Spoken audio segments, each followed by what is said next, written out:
In 2022, a new innovation known as grass charcoal, or if you like, grass briquettes, was officially born in Ghana by the effort of an astute professor, David Millar of Millar Institute for Transdisciplinary and Development Studies.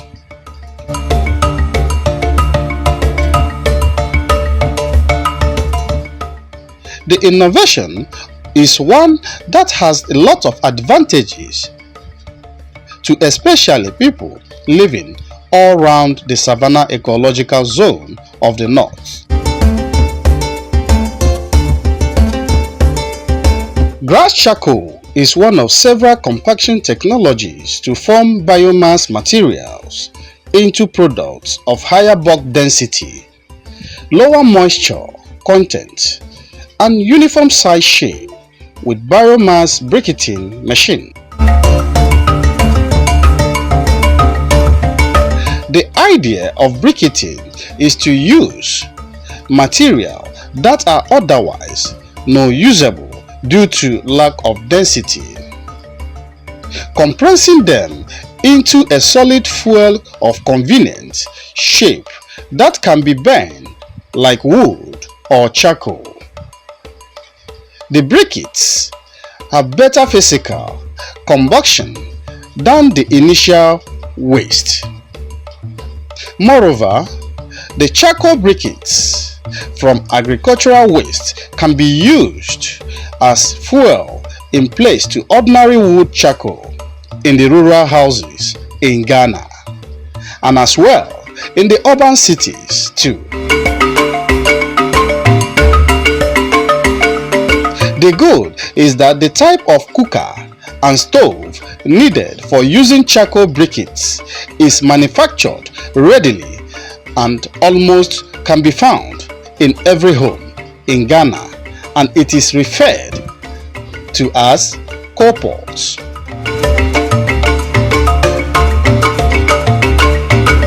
Some will ask, what are the benefits of charcoal briquettes, or if you like, grass charcoal? 1. Grass charcoal is smokeless. It protects the environment and human health. 2.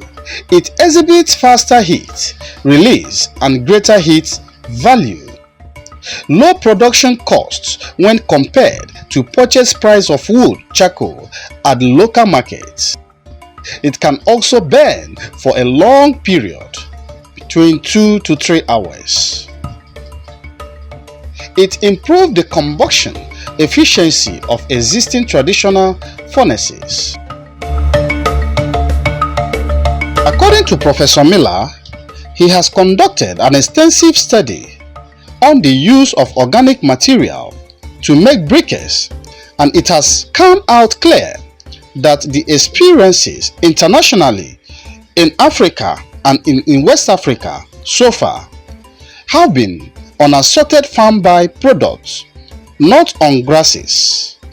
He said he couldn't find a single experience on the use of grass in making briquettes within the sub-region and not in Africa.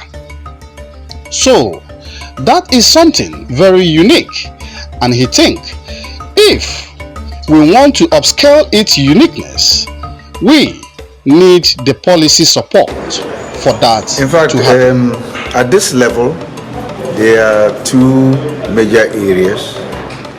One is to have a business offtake. So a business enterprise or a businessman or entrepreneur who will pick it and upscale it so that the impact will be bigger than what we have done so far. So that business component is yet to come on board. Then the second one is the policy, because there have to be some policy alternatives to support this initiative. In fact, my presentation this afternoon will be on these possible policy alternatives. Okay. By and large, I've done extensive study on the use of organic material to make briquettes. And it's come out clearly that the experiences internationally in Africa and West Africa so far has been on assorted farm byproducts, not on grasses.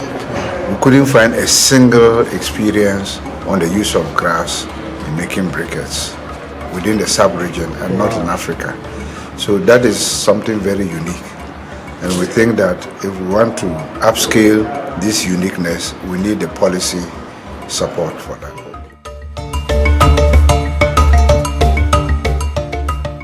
However, at one of the programs organized by Millar Institute for stakeholders interested in the grass charcoal initiative, Dr. Maxwell Ban took participants through the grass charcoal process. He noted that the grass must be dried in order to achieve a good result. I have just explained the outline. I was saying that the first point, charring. The charring process is very, very vital. And whatever the outcome will be, it starts from the charring. And we just take ordinary grass. But before we come out, we come with this container. We come out with this ordinary grass we create outside, and then the down here we have about 5 hooks at the back. They are for purposes. For after feeding in the grass, we light it from down. We don't light up from the bend from the bottom to come up. Yes, so that is the first. So we'll start feeding in the grass. Meanwhile, after putting the blood, there should be some grass under that and that. And I must state that it should be dry one. The grass should be dry. It should be dry grass.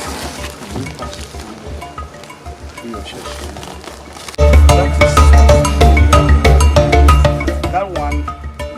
So this is what is going on. No, for now we'll cover it at the stage.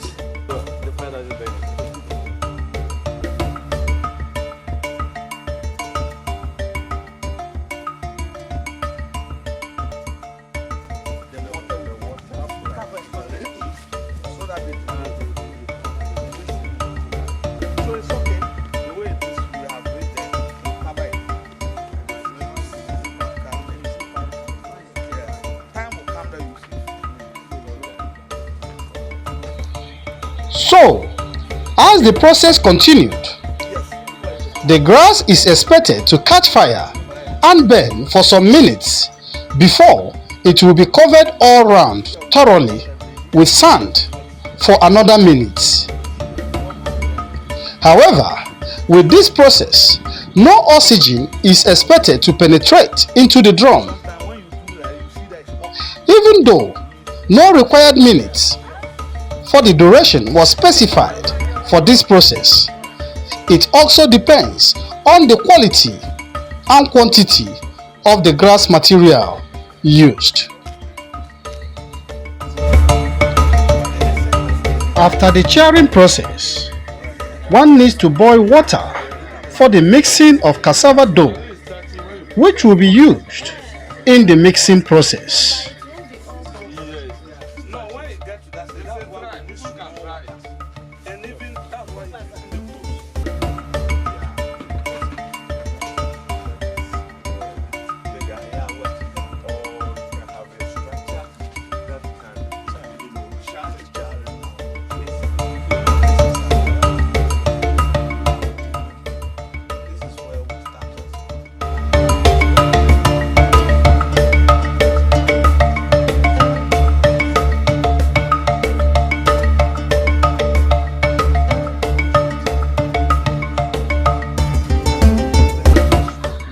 At this stage, it is important the grass is charred very well to avoid smoke whilst cooking. If it is not charred very well, the charcoal will be burning with smoke.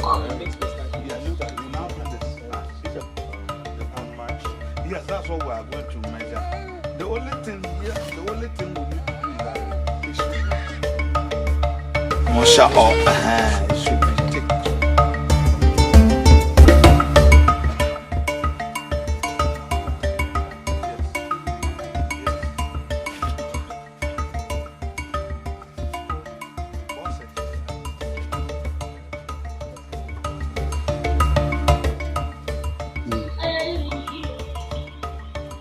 Some participants who were part of the dialogue meeting organized somewhere in the year 2022 by Millar Institute also made some interesting contributions during the practical session.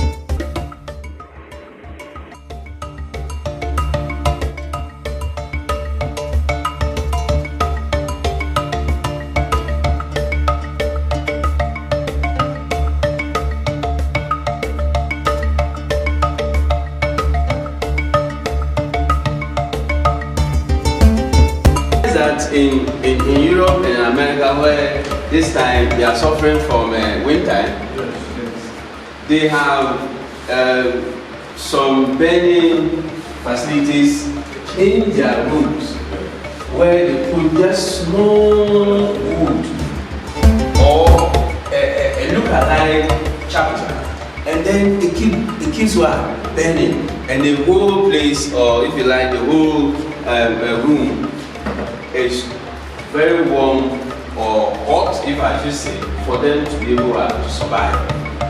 Sustainability. If you look at this chart, if you hold it, it looks lighter than the normal charcoal that you have. You see? So therefore, in the process, we are trying to see how are we able to compact this to the extent where it is as heavy as the charcoal that you have, or even use something like this, so that, for example, if you could use something like this, you should be able to use it to cook the hardest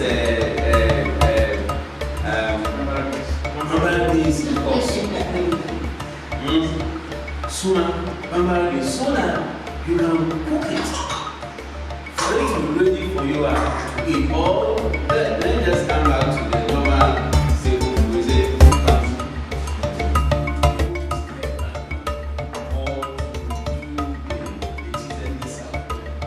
Okay, but for now, when it starts burning, the flame is a bit more lighter.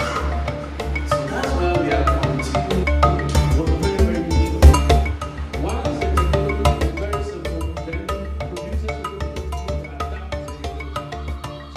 The new innovation came along with huge benefits, and some communities have described it as a life changer, especially for the people living in rural communities. Through this innovation, bushfire burning and even farmers who continuously cry about losing their farm produce through bushfire burning will cry no more. This is because what we do know as nuisance grass has become an essential commodity to landowners across the Savannah ecological zone.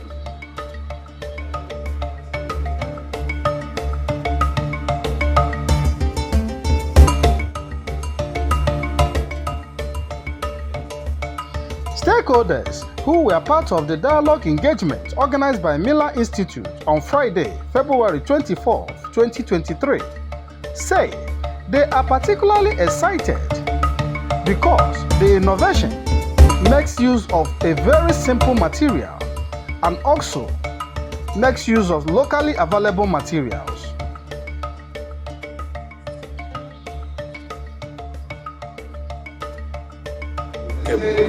I am secretary to the Ghana Federation of Forest and Farm Producers, which is organizing this program in collaboration with the Millar Institute for Transdisciplinary and Development Studies here in Bolgatanga today. We are looking at how we can improve upon the environment, and key among the environment is the key issue around bushfires and the effects of the environment. The Millar Institute has been able to develop, through research, and brought about grass charcoal, which it has also been able to at least translate it into training of various forest and farm producers. My organization, Telebere, is one of the organizations that benefited from the training program. We are quite excited to be sharing some of the results we are having in grass charcoal production and other organic matter from crops residue that is also being used for grass charcoal production.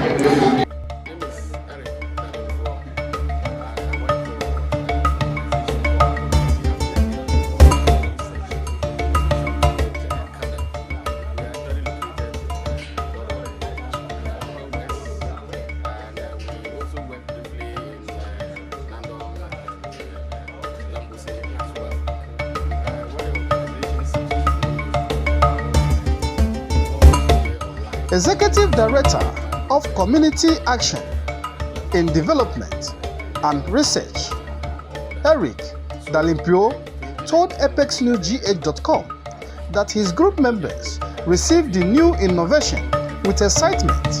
According to him, project. Your people. Yes, it's a very good initiative. One, we are fighting climate change. This is the best way of fighting climate change. Secondly, we are fighting bushfires, and this is just the best way of fighting bushfires. So, I mean, it's a very good initiative for everybody, and including the women, because they think that this is women-friendly. It doesn't, take hard work to produce, this grass charcoal. Okay. So it is friendly for them, and then they are ready to go with it. It's a very good initiative, and I remember. This sensitization has gone through all the stakeholders, including my own village chief, who is very supportive and interested in this project. Wow. So it's a good one. Wow. Thank you very much. You're welcome. Nana Kwame Paul, Executive Director of Organic Farming Association, Abofa, who was also part of the dialogue meeting organized by Millar Institute on Friday, said, with regards to the production of the grass britics, which was introduced to them in the year 2022, they took the initiative and decided to expand and train more on the britics innovation. Initially, when the call came, people had no perceptions. People were saying, "Oh, is it possible? Is it even real that you can produce charcoal with grass?" But luckily for us, we had a training in Forikrum at the Chief Palace. Okay. And that day they were installing one of the chiefs. So there were a whole lot of people at that end. And that is where the beginning and the genesis of this training gets started. So we started with few women from our groups that were committed to produce the grass. We tried to bring in other things that were not in use. People were throwing them away, like the coconut hearts, the main stalks, the main sticks, the normal grass that they were cutting, that they wanted to throw them away.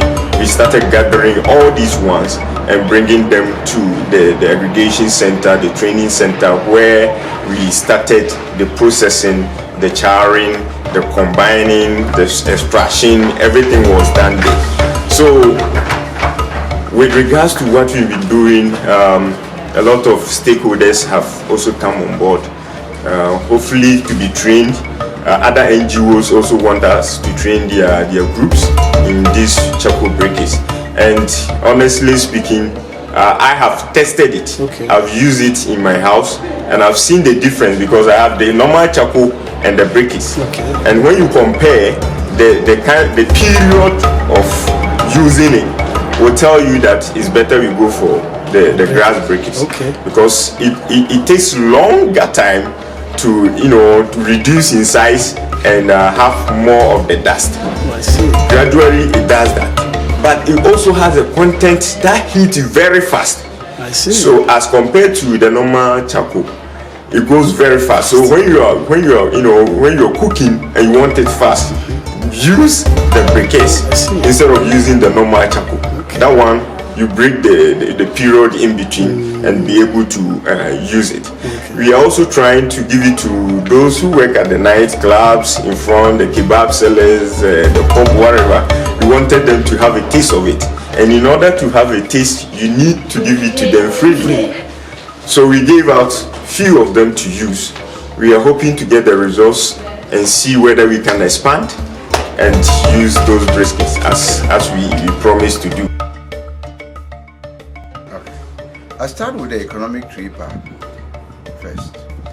You know, charcoal is a basic energy providing material for rural people. Now it has become an urban product as well, because the rural communities cannot consume the quantities that we see, articulated loads of charcoal and so on and so forth. So that is how the tree part has been challenged. So the trees are being cut more because populations are growing, and the cost of alternative forms of energy are also growing. To such a point that now there's a shift towards harvesting the major economic tree that we have in the Savannah zone, which is the shea tree. Arguably, they say it makes the best tree charcoal. So one way or the other, they find a way of harvesting it and use it as charcoal. So the underlying drive is the need for energy for domestic and now for commercial use as well. So the grass, if it's able to sustain itself, will provide that charcoal which is needed for the energy to supply the communities and the urban centers. And this is the major drive. And like I said, our principle is to provide policy alternatives or technology alternatives so that people can pick and choose. So we think that if this receives the currency, the attention that it requires, it's gradually going to replace the tree charcoal. And once it does that, it outcompetes tree charcoal. Buying tree charcoal will be easy. Yeah, we have been engaged in a series of workshops. And we've tried to explain the principle, and it goes down very well at the conference level. But outside the conference, you seem to think that, or what you see is that there's no additional response. And like he said, no, we really do the talking, and at the talking point, everybody agrees. It gets to the action point, and for some reason, nobody responds. But I think one of the underlying reasons why there's lack of response is that in most of Africa, when an in-house technology is being propagated, it gets very little response. You only need a World Bank or the IMF or one of these international bodies which come and say, now let's produce grass charcoal. Then the whole country, we have found a solution. Thanks to World Bank, we are producing it. That attitude and mentality is the one that kills local initiatives.